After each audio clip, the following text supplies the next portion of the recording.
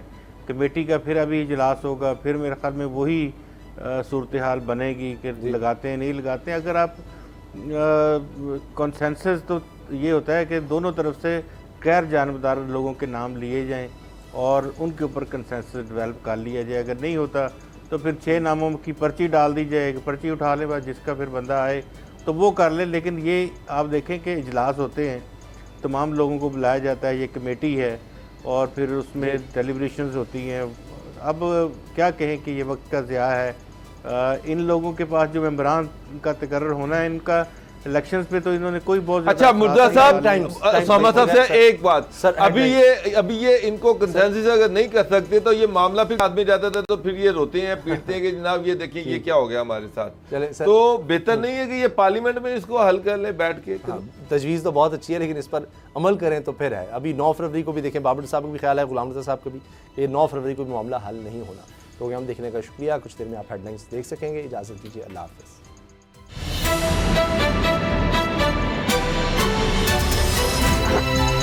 اب پتہ چلا. سبسکرائب کریں اور بیل دبائیں تاکہ کوئی خبر رہ نہ جائے.